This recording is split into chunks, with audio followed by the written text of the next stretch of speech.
ഈശോയിൽ ഏറ്റവും പ്രിയ സഹോദരങ്ങളെ, പരിശുദ്ധാത്മാവിൻ്റെ തിരുനാളിനൊരുക്കമായിട്ടുള്ള ദൈവരാജ്യ അനുഭവ ധ്യാനത്തിൻ്റെ 45-ാം ദിവസമാണെന്ന്. 40 ദിനങ്ങൾ പീഡാനുഭവത്തിന് ശേഷം യേശു ശിഷ്യന്മാരോട് ദൈവരാജ്യത്തെപ്പറ്റി പ്രസംഗിച്ചു എന്ന് അപ്പോസ്തല പ്രവൃത്തിയുടെ 1-ാം അധ്യായത്തിൻ്റെ 3-ാമത്തെ വാക്യത്തിൽ നമ്മൾ വായിക്കുന്നുണ്ടല്ലോ. ഈശോയുടെ പ്രബോധനം അവസാനിക്കുന്നത് പരിശുദ്ധാത്മാവിന് വേണ്ടി പ്രാർത്ഥിക്കുവാനുള്ള പ്രത്യേക നിർദ്ദേശത്തോടെയായിരുന്നു. അത് ലൂക്കാ സുവിശേഷകൻ ഇപ്രകാരമാണ് നമ്മുടെ മുമ്പിൽ പറഞ്ഞു തരുന്നത്.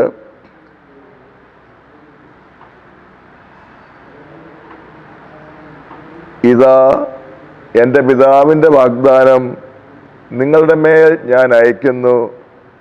ഉന്നതത്തിൽ നിന്ന് ശക്തി ധരിക്കുന്നത് വരെ നഗരത്തിൽ തന്നെ വസിക്കുവിൻ. 40 ദിവസങ്ങൾ ദൈവരാജ്യത്തെ പറ്റിയുള്ള പ്രബോധനത്തിലൂടെ ശിഷ്യന്മാരുടെ മനസ്സ് പരിശുദ്ധാത്മാവിനായുള്ള ദാഹം കൊണ്ടും പരിശുദ്ധാത്മാവിനോട് പ്രാർത്ഥിക്കാനുള്ള അതിയായ താല്പര്യം കൊണ്ടും നിറഞ്ഞിരുന്നു എന്ന് വ്യക്തമാണ്.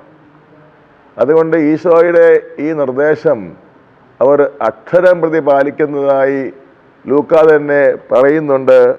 അവർ ദൈവത്തെ സ്തുതിച്ചുകൊണ്ട് സദാ ദേവാലയത്തിൽ കഴിഞ്ഞുകൂടി. അപ്പോൾ ഈശോയുടെ ആ നിർദ്ദേശം അവർ വളരെ താല്പര്യത്തോടെ എടുത്ത് പ്രാർത്ഥനയിലേക്ക് അവർ പിൻവാങ്ങുകയാണ്. അപ്പോസ്തല പ്രവൃത്തി 1-ാം അധ്യായത്തിൻ്റെ 14-ാം വാക്യത്തിൽ ഇതിൻ്റെ പ്രതിധ്വനി നമുക്ക് കാണാൻ സാധിക്കും.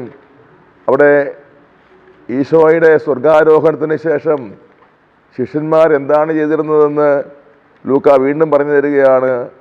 ഇവരെല്ലാവരും ഏക മനസ്സോടെ സ്ത്രീകളോടും യേശുവിൻ്റെ അമ്മയായ മറിയത്തോടും അവൻ്റെ സഹോദരന്മാരോടും ഒപ്പം പ്രാർത്ഥനയിൽ മുഴുകിയിരുന്നു. ഇവിടെ നമ്മൾ കാണുന്നത് പരിശുദ്ധാത്മാവെ എഴുന്നള്ളി വരണമേ എന്നുള്ളതായ നിലവിളിയോടെ ആദിശിഷ്യന്മാർ ദിനരാത്രങ്ങൾ പ്രാർത്ഥനയിൽ മുഴുകിയിരിക്കുന്ന ചിത്രമാണ്. അത്ര മനോഹരമാണ് സഭയുടെ മുഖച്ഛായ. ഇതായിരുന്നു ആദ്യ സഭയുടെ യഥാർത്ഥ ചിത്രം. പരിശുദ്ധാത്മാവെ എഴുന്നള്ളി വരണമേ എന്ന് സ്വർഗത്തെ നോക്കി നിലവിളിക്കുന്ന ഒരു വിശ്വാസി സമൂഹമായിരുന്നു ആദിമസഭ. ആ പ്രാർത്ഥന സ്വർഗത്തെ എത്രമാത്രം ചലിപ്പിച്ചുവെന്ന് നമ്മൾ വായിക്കുന്നുണ്ട്. അപ്പോസ്തല പ്രവൃത്തി 2-ാം അധ്യായത്തിൽ നമ്മൾ വായിക്കുകയാണ്. പെന്തക്കോസ്തായുടെ ദിവസങ്ങൾ ആയി തികഞ്ഞപ്പോൾ അവരെല്ലാവരും ഒരേ സ്ഥലത്ത് ഒരുമിച്ചായിരുന്നു. കൊടുങ്കാറ്റടിക്കുന്നത് പോലുള്ള ഒരു ശബ്ദം പെട്ടെന്ന് ആകാശത്തു നിന്നുണ്ടായി. അതവർ ഇരുന്ന വീട് മുഴുവൻ നിറഞ്ഞു. അഗ്നി പോലുള്ള വിഭജിക്കപ്പെട്ട നാവുകൾ അവർക്ക് കാണപ്പെട്ടു. ഓരോരുത്തരുടെ മേൽ ഇരുന്നു. അവരെല്ലാവരും പരിശുദ്ധാത്മാവിനാൽ നിറഞ്ഞു. പ്രിയ സഹോദരങ്ങളെ, പെന്തക്കോസ്താ തിരുനാളിൻ്റെ ഒരുക്കത്തിൻ്റെ ഈ അടുത്ത ദിവസങ്ങളിൽ ഈ ഒരു അനുഭവത്തിലേക്ക് ദൈവത്തിൻ്റെ ആത്മാവ് നമ്മളെയും കൂട്ടിക്കൊണ്ട് വരുന്നുണ്ട്. പരിശുദ്ധാത്മാവിന് വേണ്ടിയുള്ള അതിയായ ഒരു ദാഹം നമ്മുടെ ഉള്ളിൽ ദൈവം ഇതിനകം മുളപ്പിച്ചു കഴിഞ്ഞു. ഈ ദൈവത്തിൻ്റെ ആത്മാവിൻ്റെ ഈ പ്രചോദനത്തോട് സഹകരിച്ചുകൊണ്ട് ഈ നാളുകളിൽ നമ്മളും സ്വർഗത്തിലേക്ക് നോക്കി പരിശുദ്ധാത്മാവ് എഴുന്നള്ളി വരണമേ എന്ന പ്രാർത്ഥനയിൽ നിരന്തരം മുഴുകുവാനായിട്ട് നമുക്ക് സാധിക്കണം. അപ്പോസ്തലന്മാരുടെ ഈ പ്രാർത്ഥനയ്ക്കുള്ള ഉത്തരമാണ് പെന്തക്കോസ്താ, പരിശുദ്ധാത്മാവിൻ്റെ എഴുന്നള്ളത്ത്. ഇതിന് സമാനമായി നമ്മൾ കാണുന്ന മറ്റൊന്നാണ് യേശുവിൻ്റെ ജ്ഞാനസ്നാനം. യേശു യോർദാൻ നദിയിൽ ജ്ഞാനസ്നാനം സ്വീകരിക്കുന്ന അവസരത്തിൽ അവിടുന്ന് ജ്ഞാനസ്നാനം സ്വീകരിച്ച് പ്രാർത്ഥിച്ചു കൊണ്ടിരിക്കുമ്പോൾ സ്വർഗം തുറന്ന് പ്രാവിൻ്റെ രൂപത്തിൽ പരിശുദ്ധാത്മാവ് എഴുന്നള്ളി അവിടുത്തെ മേൽ ആവസിച്ചു എന്നാണ് പറഞ്ഞിരിക്കുന്നത്. ആ യേശുവിൻ്റെ പ്രാർത്ഥനയ്ക്കൊരു ഉത്തരമായിട്ടാണ് പരിശുദ്ധാത്മാവ് യേശുവിൻ്റെ മേൽ അന്ന് ആവസിക്കുന്നത്. ആ പ്രാർത്ഥനയിൽ വീണ്ടും ഈശോ 40 ദിനരാത്രങ്ങൾ പ്രാർത്ഥനയിൽ മരുഭൂമിയിൽ വസിക്കുന്നതിനെ പറ്റി പറഞ്ഞ ശേഷം ലൂക്കാ പറയുകയാണ്, പരിശുദ്ധാത്മാവിൻ്റെ ശക്തിയോടെ യേശു മരുഭൂമിയിൽ നിന്ന് മടങ്ങി. അപ്പോൾ പരിശുദ്ധാത്മാവിൻ്റെ അഭിഷേകവും പരിശുദ്ധാത്മാവിൻ്റെ വരവും പ്രാർത്ഥനയുമായി അഭേദ്യമായി ബന്ധപ്പെട്ടിരിക്കുകയാണ്. പ്രാർത്ഥന എന്ന് പറയുന്ന ദൈവത്തോടുള്ള നമ്മുടെ സ്നേഹബന്ധമാണ്. ഒരിക്കൽ കണ്ടുമുട്ടാനുള്ളവനുമായി ഒന്നായിത്തീരുവാൻ ഇപ്പോഴേ പരിശ്രമിക്കുന്നതാണ് പ്രാർത്ഥന എന്ന് കത്തോലിക്കാ സഭയുടെ മതബോധ ഗ്രന്ഥം പഠിപ്പിക്കുന്നുണ്ട്. ദൈവത്തോടുള്ള ഹൃദയം കൊണ്ടുള്ള ഒട്ടിച്ചേരലാണ് പ്രാർത്ഥനയെന്നും സഭാപ്രബോധനം നമ്മളെ അനുസ്മരിപ്പിക്കുന്നുണ്ട്. അപ്പോസ്തലന്മാരെ സംബന്ധിച്ചിടത്തോളം യേശുവിൻ്റെ ആ അന്ത്യശാസനം, നിങ്ങൾ ജെറൂസലേം വിട്ടു പോകരുത്, ഉന്നതത്തിൽ നിന്ന് ശക്തി ധരിക്കുന്നവരെ നിങ്ങൾ ഇവിടെ തന്നെ വസിക്കുമെന്ന കർത്താവിൻ്റെ ആഹ്വാനം അവർ ശിരസാ വഹിച്ച് അവർ പ്രാർത്ഥനയിലേക്ക് പൂർണ്ണമായി മുഴുകി പ്രാർത്ഥിക്കുവാനുള്ള ഒരു കൃപാവരം അവർക്ക് നൽകപ്പെട്ടു. ആ പ്രാർത്ഥനയാണ് സഭയ്ക്ക് അടിസ്ഥാനമായി ഇന്നും നിൽക്കുന്നത്. സഭയുടെ പ്രാർത്ഥനയുടെ ശക്തി ആദിമസഭയിലെ അപ്പസ്തോലന്മാർ പരിശുദ്ധ മാതാവിൻ്റെ മധ്യസ്ഥത നടത്തിയ പ്രാർത്ഥനയാണ്. പരിശുദ്ധാത്മാവിന് വേണ്ടിയാണ് ആദിശിഷ്യന്മാർ പ്രാർത്ഥിച്ചിരുന്നത്. സഭയുടെ പ്രാർത്ഥനയുടെ ആത്യന്തിക ലക്ഷ്യം പരിശുദ്ധാത്മാവിനാൽ പൂരിതരാകാൻ വേണ്ടി ആയിരിക്കണമെന്ന് ഈ ആദിമസഭയുടെ മാതൃക ഒരു സന്ദേശം നമുക്ക് തരുന്നുണ്ട്. യേശുവിൻ്റെ പ്രബോധനവും ഇതാണ് ഊന്നി പറയുന്നത്. ലൂക്കാ സുവിശേഷം 11-ാം അധ്യായം 9 മുതൽ വാക്യങ്ങൾ. യേശു അരുളി ചെയ്തു, വീണ്ടും ഞാൻ നിങ്ങളോട് പറയുന്നു, ചോദിക്കുവിൻ നിങ്ങൾക്ക് നൽകപ്പെടും, അന്വേഷിക്കുവിൻ നിങ്ങൾ കണ്ടെത്തും, മുട്ടുവിൻ നിങ്ങൾക്ക് തുറക്കപ്പെടും. എന്തെന്നാൽ ചോദിക്കുന്ന ആർക്കും ലഭിക്കുന്നു, അന്വേഷിക്കുന്നവൻ കണ്ടെത്തുന്നു, മുട്ടുന്നവന് തുറക്കപ്പെടുകയും ചെയ്യുന്നു. നിങ്ങളിൽ ഏത് പിതാവാണ് മകൻ മീൻ ചോദിച്ചാൽ പകരം പാമ്പിനെ കൊടുക്കുന്നത്? മുട്ട ചോദിച്ചാൽ പകരം തേളിനെ കൊടുക്കുന്നത്?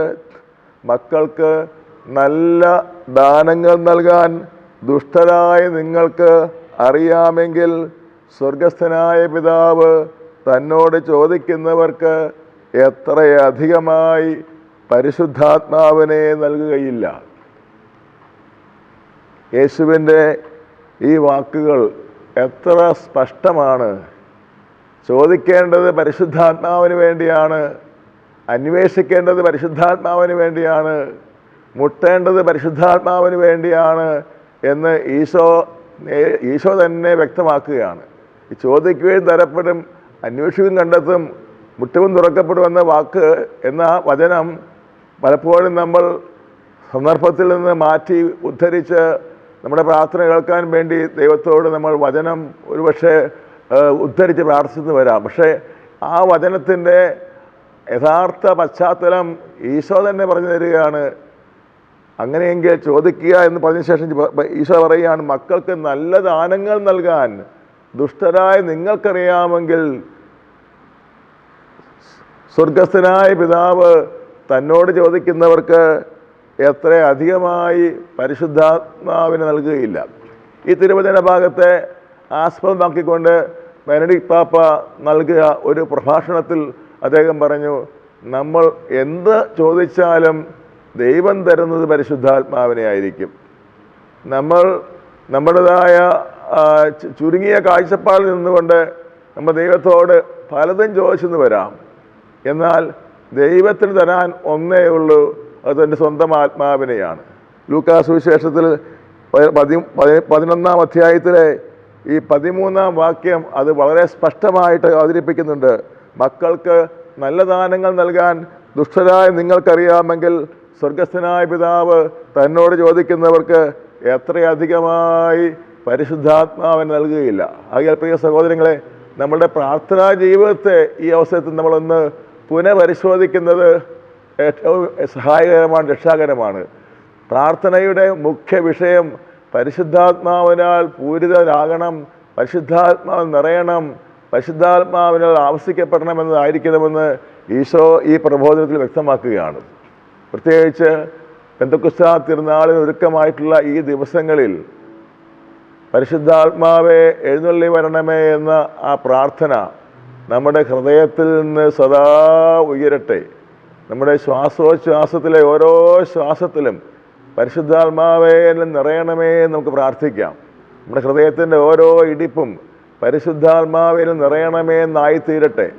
അങ്ങനെ പരിശുദ്ധാത്മാവിന് വേണ്ടി അത്ര ആത്മാർത്ഥമായി നമ്മൾ പ്രാർത്ഥിക്കുമ്പോൾ ആദിമസഭയിൽ ശ്ലീഹന്മാർ പരിശുദ്ധ അമ്മയുടെ മധ്യസ്ഥതയിൽ 9 ദിനരാത്രങ്ങൾ പരിശുദ്ധാത്മാവെ എഴുന്നള്ളി വരണമേ നിലവിളിച്ചപ്പോൾ സ്വർഗം താനേ തുറക്കുകയും പരിശുദ്ധാത്മാവ് കൊടുങ്കാറ്റിൻ്റെ ആരവത്തോടെ അഗ്നിനാവ് രൂപത്തിൽ അവർ ഓരോരുത്തരും വന്ന് നിറഞ്ഞതുപോലെ ദൈവത്തിൻ്റെ ആത്മാവ് ഇപ്രകാരം പ്രാർത്ഥിക്കുന്ന, പരിശുദ്ധാത്മാവിന് വേണ്ടി ദാഹിച്ച് പ്രാർത്ഥിക്കുന്ന ഓരോരുത്തരിലേക്കും ദൈവം തൻ്റെ ആത്മാവിനെ വർഷിക്കും. ആത്മാവിനെ അളവ് കൂടാതെ ഭക്ഷിക്കും, ആത്മാവിനെ ചൊരിഞ്ഞിടും. അങ്ങനെ നമ്മുടെ ജീവിതം നവീകരിക്കപ്പെടും. ഈ നമ്മുടെ മേൽ വർഷിക്കപ്പെടുന്ന ഈ ആത്മാവിനെ ദൈവം എല്ലാവരിലേക്കും വ്യാപിപ്പിക്കും. അന്ന് സിഹ്യോൻ മാളികയിൽ പ്രാർത്ഥിച്ചിരുന്ന ശ്ലീഹന്മാരുടെ മേലേക്ക് എഴുന്നള്ളി വന്ന പരിശുദ്ധാത്മാവ് അവരുടെ പ്രാർത്ഥനയ്ക്ക് ഉത്തരമായി അവരുടെ മേൽ മാത്രമല്ല എഴുന്നള്ളി വരുന്നത്, തുടർന്ന് അവിടെ തടിച്ചുകൂടിയ ഇസ്രായേൽ ജനം മുഴുവൻ്റെ മേലും ആത്മാവ് എഴുന്നള്ളി വന്നു. പിന്നീട് ശിഷ്യന്മാരുടെ പ്രസംഗം വഴിയും ശുശ്രൂഷ വഴിയും ലോകത്തിൻ്റെ എല്ലാ ഭാഗങ്ങളിലേക്കും ദൈവത്തിൻ്റെ ആത്മാവ് എഴുന്നള്ളി വന്നു. അപ്പോൾ പരിശുദ്ധാത്മാവ് എഴുന്നള്ളി വരണമേ എന്നുള്ള നമ്മുടെ പ്രാർത്ഥന അത് വെറും ഒരു സ്വകാര്യ പ്രാർത്ഥനയല്ല, അത് ലോകം മുഴുവനും വേണ്ടിയുള്ള മധ്യസ്ഥാപേക്ഷയാണ്.